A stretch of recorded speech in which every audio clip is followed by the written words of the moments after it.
You're going to be seeing a whole lot of this guy this weekend. Jim Barker joins us from the CFL on TSN. Doubleheader tonight, doubleheader Saturday. Hey, Coach, I said there's one game incredibly hard for me to pick. I don't know if you do picks or not. But is there a game in your mind of the 4 this weekend that's razor thin to pick a winner? Well, you know what? All these games are I mean, I hate to say this each week, but all these games are huge. I heard what you were saying about the Montreal-Toronto game, and I agree with you. I think Toronto needs that win a lot more than Montreal. Montreal, maybe they need it for Cody's mojo going into the playoffs, that he doesn't want to lose another game to Toronto. But Toronto's defense has been so hot and cold. They go to BC and play phenomenal. They come back last week against Hamilton, played terrible. And or whoever it was, they just played terrible. So they're off and on, hot and cold. Again, it's a must-win for Toronto, and I like their chances this week against Montreal. If they're patient with the running game and Ryan Dinwiddie stays with the running game, I think they can beat Montreal, and they need to in order to especially should Hamilton win tonight. I mean that every game influences the other game, and it's such a fascinating weekend. I know your poll question is about who in the West is gonna. Here's a poll question for you to think about next week. Should Hamilton fall out of the race? Bo Levi leads the league in everything offensively. Should he be considered for MOP if his team does not make the playoffs? We will do that question, but I think absolutely he should be. I see your boy Milt is all over that. He said the same thing. Is this weird that he's leading? I think he said, is it weird that he's leading the league in passing on a team that could miss the playoffs? I'm like, I don't think it's weird at all. I think, listen, you know that I'm hockey first. A guy could lead the league in scoring on a non-playoff team. It's odd. It's an oddity, but it could happen. What do you, should we wait till next week to answer that, or do you have an answer or a thought? I mean, no, yeah, but I wait. Let the other people say what they think, because I have my belief on it. And okay, well, yeah, I'd really be excited to hear what your fans think about that. Okay, because we've been having the debate in the panel. It's been it's been an interesting debate. It's the perfect cherry on top of the weirdest season in CFL history, Jim. It's been zany, and not in a bad way. The season's just taken a lot of really weird turns, and that's exactly what you want. Now, I see you have your Argo blue on today. That might just be a coincidence, but do you not? It could be my Winnipeg blue. Yeah, fair. Okay, fair. Or Bill's blue? Do you not think the Argos thought they'd be better with Chad Kelly at quarterback, because they have not been all that? Oh, I'm sure. Yeah, they thought they would be better, but I think that there's so much that goes into that again, you don't know the dynamics in the locker. Nobody knows because unless you're there. But they haven't played with the kind of bounce that they played with last year. And again, to me, that's part of the quarterback's job, is he's got to get that team playing at a higher level.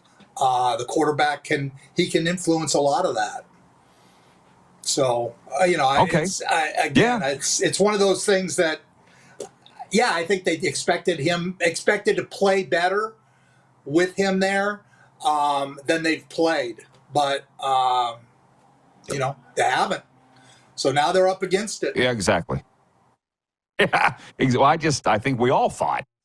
For sure they thought. It seemed like, Chad Kelly will come back. Could be the answer to our prayers. And it just hasn't happened. They can't beat Hamilton. So, again, the unpredictable season in the CFL. But to that poll question, for those that don't know, we said who will get the final playoff spot in the West? Edmonton, Sask, Calgary, or a Hamilton crossover. Riders leading. I think the analytics would tell you statistically they are ahead. Well, they're in that spot right now. Do you think they keep it? Yeah, I do. I think Saskatchewan keeps it. Ottawa tonight or tomorrow is going to be a really interesting game, because Ottawa's, I'm not going to say they're falling apart, but they're injured like crazy. They lost Alonzo Adai last week, the free safety, who is such a key spot, especially playing a team. Saskatchewan gets Raquel Armstead, and he's going against his old team. and the team that let him go a couple weeks ago, and obviously he's going to have a little bit of an extra chip. And the free safety is so involved in run support, they're going to play Money Hunter there, who's a corner. And the one thing about corners is they're not great tacklers. So watching Money Hunter play free safety tonight is going to be really interesting because he hasn't done it, and they're going to ask him to come up and do those kinds of run support things that Alonzo Adai has done very well for him. I just think their team they're playing 5 Canadian offensive linemen for the first time this year, starting Jacob Ruby at left tackle, Pelahos at right tackle. They'll have only one running back on the roster. LeBourne is the only running back they have on there. So they've got a lot of question marks, and I think Saskatchewan can come in. Raquel Armstead, again, I called a friend of mine to get a scattering report on the guy, just because Ottawa's not going to be honest about it. I mean, I've been in that situation. You don't want to throw anybody under the bus. So I called an NFL friend of mine. The first line of the scattering report is horrible character, swears coaches out on a regular basis, and has zero respect for any person in the building. Now, that's the NFL report on him. Now, is he better now? He could be. He could be. But what that speaks to is a guy, he came and gave them a pop when they needed it. And that they will use that this week against Ottawa. At some point, I learned my lesson with Lawrence Phillips, because I had Lawrence. I was the last guy to ever coach Lawrence. And, he said something to me that when he left my office, and it was the last professional football, he's, obviously we know what's happened to him since, but that he ever did. And when he walked out of my office, he said something that stuck with me forever. I don't know why I do what I do. And to me, I think that speaks volumes to, you want to help guys, you want to help them get through, but eventually guys that have those issues are gonna get you. But right now, for Saskatchewan, I think it's a guy who gave them what they needed. AJ Ouellette's not there. He gave them that physical nature and that belief. I think Ottawa's in very tough tomorrow against Saskatchewan. And once Saskatchewan wins that, now it becomes very tough for Hamilton to cross over. Calgary, I think they're out of it. And Edmonton, if they lose tonight to Winnipeg, which, again, there's never been an 0-7 team make the playoffs, and you have to keep that in mind. There's a reason why no team has ever done it. And going into Winnipeg and playing in a place where they've only lost 5 games since 2018, and a crowd that's going to be 30,000, and they're going to be loud. Again, they go from Trey Ford, they go from McLeod to Trey Ford, now back to McLeod. Whenever you start doing those kinds of things, and I think there's 2 teams that have this issue this week, you just don't know what it does in your locker room. And what is it going to do to their run game? I know that Jarius wasn't happy with the turnovers. I get that. You can't turn the ball over as many times as Trey did. But I think it's going to be that's going to be interesting to see how they overcome that, because they need to run the ball, and I'm not sure that they're going to be able to do that real well with McLeod at quarterback. Now, this other team with the big problem is the BC Lions, and I got to talk about this because the BC Lions play the Hamilton Tiger Cats, the hottest team in the league. Them and Winnipeg are the 2 hottest teams in the league right now. And you go, and Rick Campbell this week said this was a really, really, really tough decision. Now, 3 weeks ago, you paid the guy and you gave him a 3-year contract and said he's the future. Yet, you're saying this is a really, really tough decision. Whenever you say that, and VA is saying all the right things, and maybe there's no issue in their locker room, but you have to believe that there's some kind of an issue. The pressure on Nathan Rourke is huge. It's absolutely huge. He's going against a defense. The one thing Chris Jones has brought to that team is a swagger and a belief. They think they're going to get turnovers. Does that not lend itself to being the greatest game of the weekend? Watching Nathan Rourke against Chris Jones's new swagger, Don Matthews type defense. I can't wait for that, even though it's going to be 11 o'clock at night. Yeah, well, you are convincing me. You're convincing. They're all great, and I'm just sitting here enjoying it. Listen, you're new in this media game. I've been doing it a long time. I've been covering the Yes. CFL since '91, and I've never seen the teams as touchy as they are now. If you just point out little things like you just said, like the Lions don't like their quarterback situation being talked about, guess what? We're going to talk about it. And I like the fact that Rick Campbell actually did come out at the start of the week and said he's starting, because he could have fiddled and farted with it all week. Took it right up until when they come out of the tunnel. So tough decision or not, I like the fact that he drew a line in the sand and said, this is our guy. Now, he had to do that.